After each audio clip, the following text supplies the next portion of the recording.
Amhara are one of the two largest ethnic groups in Ethiopia, occupying largely central and western Ethiopia and parts of the north.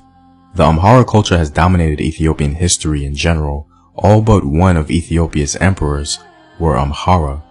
The Ethiopian states that the Amhara inhabit include Wollo, Gojam, Gondor, and North Showa.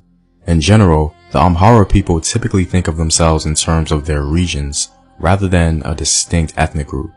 The Amhara culture was so prevalent that it's been seen as being synonymous with the Ethiopian state as a whole.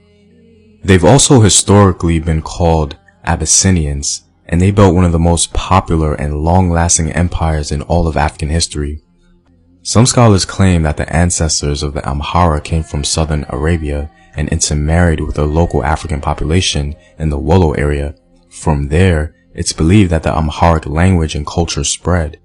Gez, the language of Aksum, is the foundation of the Amharic language and writing system, the Gez script.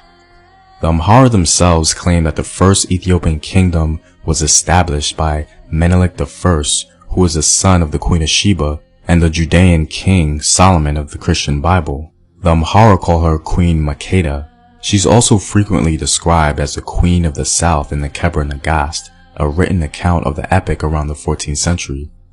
This Queen of the South was very beautiful in face, and her stature was superb.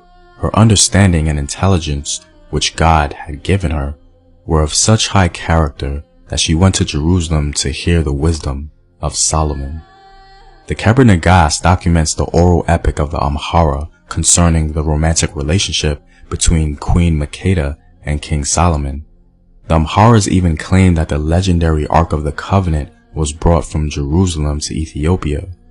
Orthodox Christianity amongst the Amhara was adopted at least to around the 4th century via the Aksumite dynasty. Christianity itself remains the core of Amhara culture. Many people don't know that there was a huge struggle between Islam and Christianity in Ethiopia. The back and forth battles between the two groups determined the fate of the entire region itself. The influx of Islam brought in a holy war against Christianity in Ethiopia. Even though the Muslims gained an initial stronghold, the Amhara Christians pushed back with some help from the Portuguese and reconquered Ethiopia for the Christian faith. This success is the reason why many Amharas are Christians today.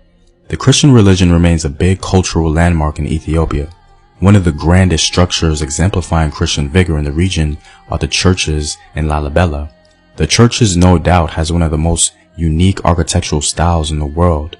The 19th century brought about the expansion of the Amhara political dominance as the region was brought under imperial Amhara control. From the north, foreign invasion from the Ottomans of Egypt and Mahdists of Sudan were fought off, and the Italian advance into Ethiopia was famously stopped by the Ethiopian army of Menelik II at the Battle of Adwa. This allowed the Amharic Empire to be free from colonial rule, while the rest of Africa was being swallowed up. Amhara painting is the dominant art form in modern-day Ethiopia, and is largely done in the context of their Christian faith.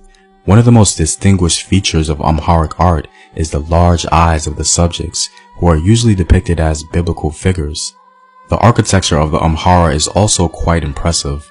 The Amharic castles have become such a distinguished asset for Ethiopian history as a whole. These castles in the capital city of Gondar served as a residence of the emperor largely in the 17th century. The Amhara were so dominant that other ethnic groups in Ethiopia began to feel a little too much pressure from the Amharization, if you will, of Ethiopia. This brought about a lot of tension and unrest in the 20th century. Despite all of this, the legacy of the Amhara is undoubtedly one of the greatest in all of Africa. Well, I'm all out, guys. Don't forget to go to Afrographics.com to see illustrative infographics on the Amhara Empire of Abyssinia.